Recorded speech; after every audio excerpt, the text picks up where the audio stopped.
அன்பு நண்பர்களுக்கு இனிய வணக்கம். ஆண்டின் பொதுக்காலம் 27ஆம் ஞாயிற்றுக்கிழமையாகிய இன்று நமக்கு கொடுக்கப்பட்டிருக்கின்ற வாசகங்கள் நம்பிக்கையின் ஆற்றல் பற்றி நமக்கு எடுத்துரைக்கின்றன. முதல் வாசகம் இறைவாக்கினர் அபாக்கூக் நூலிலிருந்து எடுக்கப்பட்டிருக்கின்றது. இறைவாக்கினர் அபாக்கூக் கிமு 7ஆம் நூற்றாண்டின் இறுதியிலே பாபிலோனியர்களின் ஆட்சி காலத்தில் வாழ்ந்திருக்கலாம் என்று கருதப்படுகின்றது.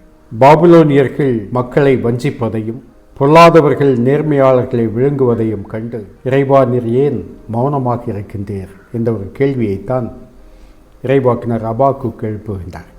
இந்த துன்பங்களின் நடுவில், வேதனைகளின் நடுவில், பொல்லாதவர்கள் நடுவில் நம்பிக்கையை எப்படி காத்துக்கொள்வது என்பதுதான் அவருடைய கேள்வி. ஏனென்றால் இந்த உலகத்திலே நம்பிக்கைக்கு எதிரான பல நிகழ்ச்சிகள் நடந்து கொண்டிருக்கின்றன. நம்புவதற்கு எந்த ஒரு சாத்தியக்கூறும் இல்லாத ஒரு சூழ்நிலையில் நாம் நம்புவதற்கு, விசுவசிப்பதற்கு அழைக்கப்படுகின்றோம். நற்செய்தி வாசகம் லூக்கா நற்செய்தி பிரிவு 17 இறைவார்த்தைகள் 5 முதல் 10 வரையிலான இந்த இறை வாக்கியங்களில், கடுகளவு நம்பிக்கை உங்களுக்கு இருந்தால் நீங்கள் இந்த காட்டு அத்தி மரத்தை நோக்கி நீ வேரோடே பெயர்ந்து போய் கடலில் ஊன்றி நில் என்று கூறினால் அது உங்களுக்கு கீழ்ப்படியும் என்ற அந்த வசனத்தை நாம் இன்று பார்க்கின்றோம். இதை போல இதை ஒத்த இன்னொரு வசனம் மத்தேயு நற்செய்தியிலே தரப்பட்டிருக்கின்றது. மத்தேயு நற்செய்தி பிரிவு 17 இறை வாக்கியம் 20 உங்களுக்கு கடுகளவு நம்பிக்கை இருந்தால் நீங்கள் இம்மலையை பார்த்து இங்கிருந்து பெயர்ந்து அங்கு போ என்று கூறினால் அது பெயர்ந்து போகும் என்று சொல்லப்பட்டிருக்கின்றது. இதை பற்றி நான் சிந்தித்து கொண்டிருந்த பொழுது சில ஆண்டுகளுக்கு முன் தஷ்ரத் மாஞ்சி என்பவரை பற்றி நான் படித்த ஒரு செய்தி எனக்கு நினைவுக்கு வந்தது. அது பற்றிய விவரங்களே நான் இப்பொழுது தேடி பார்த்தேன், இணையதளத்தில் தேடி கண்டுபிடித்தேன். செய்தி என்ன என்றால், இந்த தஷ்ரத் மாஞ்சி என்பவர் பீகார் மாநிலத்திலே கீழ் ஜாதி என அழைக்கப்படுகின்ற ஒரு சமூகத்தை சார்ந்தவர், ஏழை கூலி தொழிலாளி.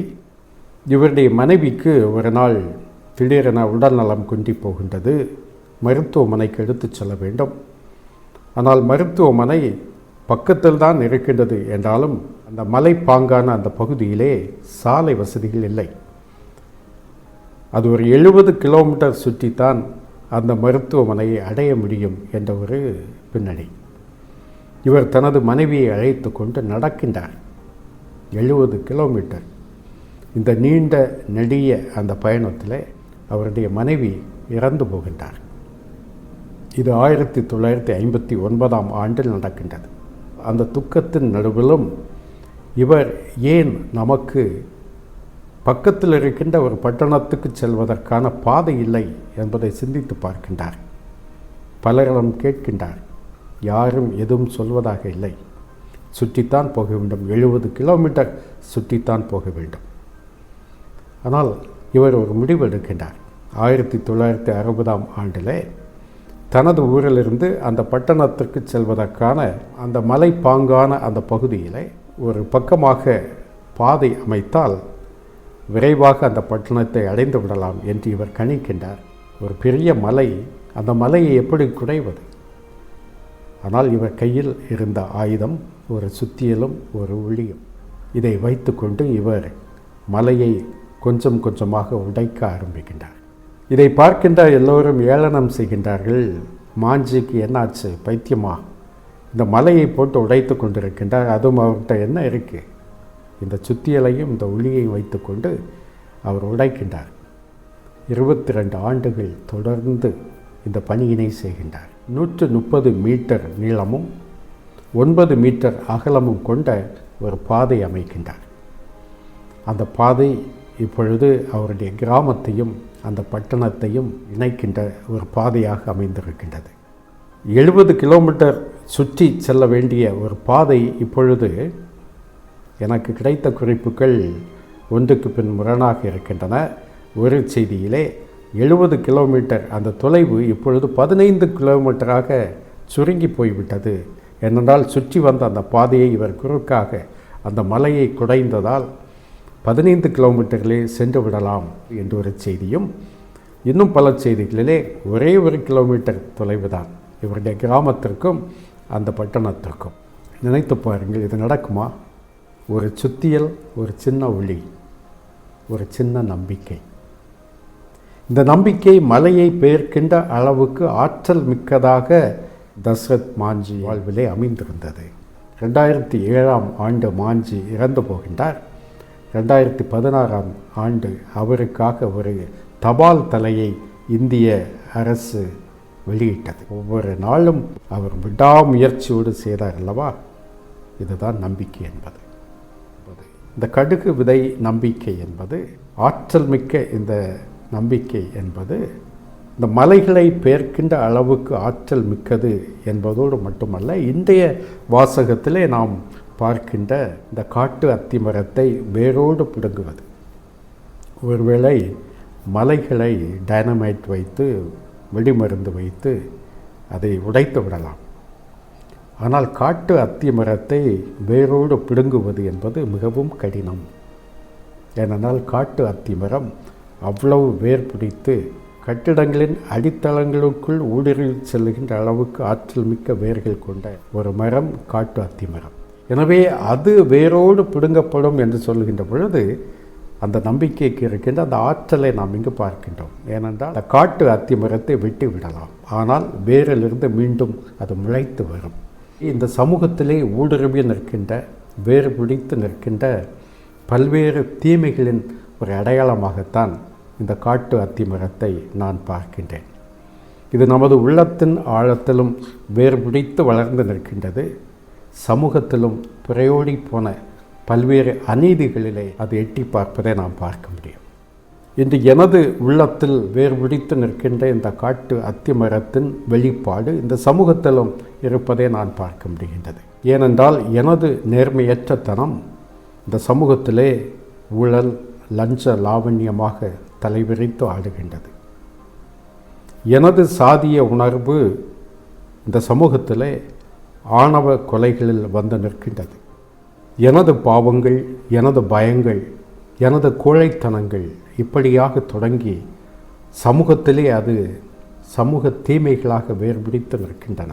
சமூக பாவங்களான பசி, பஞ்சம், பட்டினி, இனி சமூகத்திலும் குடும்பங்களிலும் தலைவிரித்து ஆடுகின்ற வன்முறைகள், இந்த பூமி பந்தையே சுடுகாடு ஆக்குகின்ற சுற்றுச்சூழல் பாதிப்பு இப்படியாக வேர்பிடித்து பரவி நிற்கின்றன. இவற்றையெல்லாம் வேரோடு பிடுங்க முடியுமா என்பதுதான் நமக்கு எழுகின்ற கேள்வி. எதுவும் நடக்காது, எதுவும் சாதிக்க முடியாது, எந்த மாற்றத்தையும் கொண்டு வர முடியாது என்று சொல்லுகின்ற ஒரு அவநம்பிக்கையின் காலத்தில் இது சாத்தியம் என்று சொல்வது இன்றைய வாசகங்கள். உலக சமூக மாமன்றங்கள் பற்றி நாம் நிச்சயமாக கேள்விப்பட்டிருப்போம். த வேர்ல்டு சோஷியல் ஃபோரம், உலக சமூக மாமன்றம் என்பது இன்னொரு உலகம் சாத்தியமே என்ற அந்த முழக்கத்தோடு இந்த உலகத்திலே முன்வைக்கப்பட்டிருக்கின்றது. Another world is possible.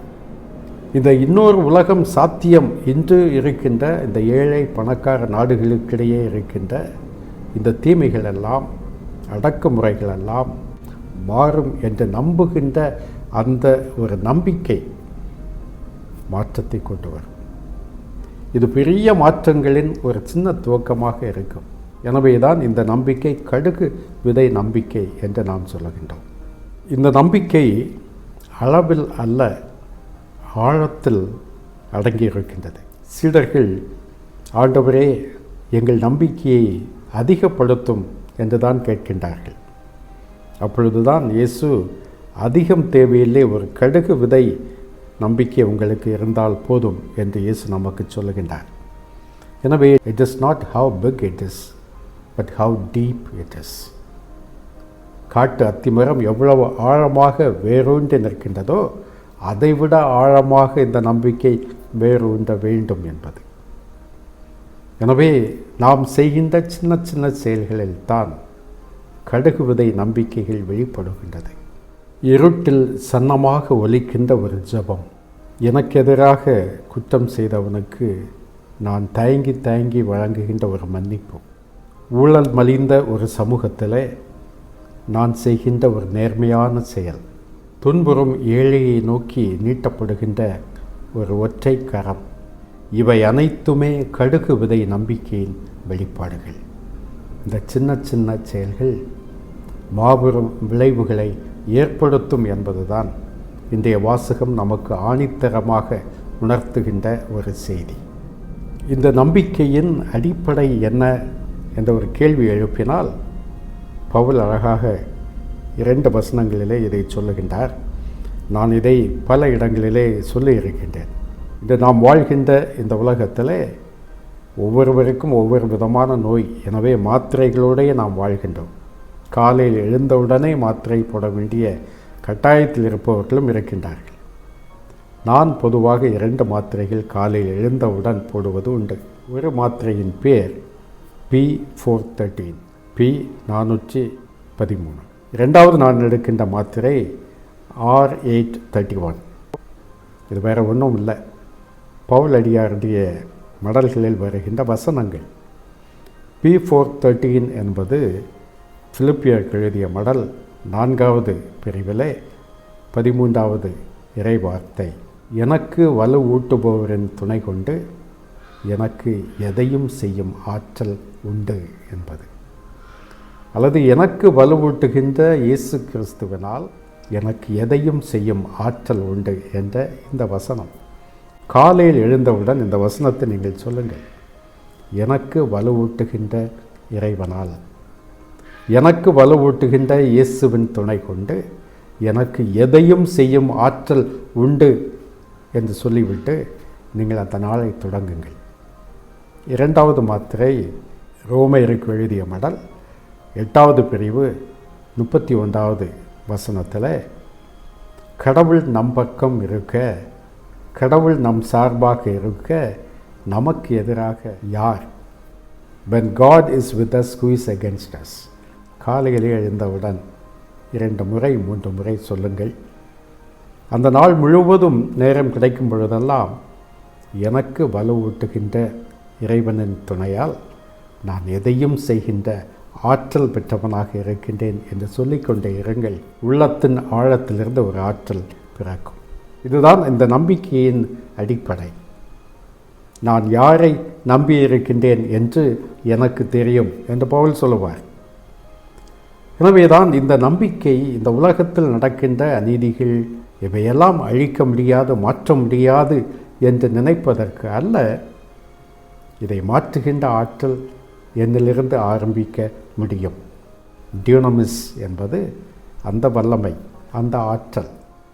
தோட்டக்காரர் மூங்கில் விதைகளை விதைத்து வைக்கின்றார், தண்ணீர் விட்டு பராமரிக்கின்றார். ஒரு ஆண்டு கடந்து செல்கின்றது, எதுவும் நடக்கவில்லை. 2 ஆண்டுகள் அமைதி, 3 ஆண்டுகள் வெறும் மண் தான் அங்கு இருக்கின்றது. 4ஆம் ஆண்டில் எதுவும் நடக்கவில்லை. 5வது ஆண்டில் திடீரென நிலத்தை பிளந்து கொண்டு முளைகள் எட்டி பார்க்கின்றன என்பது இந்த நம்பிக்கையின் அடையாளம். இன்றைய வாசகங்கள் நமக்கு தருகின்ற ஒரே செய்தி, கடுகு விதை நம்பிக்கை விடாமுயற்சி என்னும் நீர்விட்டு வளர்த்து வந்தால் ஒரு நாள் நாம் நினைக்காத தருணத்தில் பூமியை கிழித்து கொண்டு கிளர்ந்து வரும். நன்றி.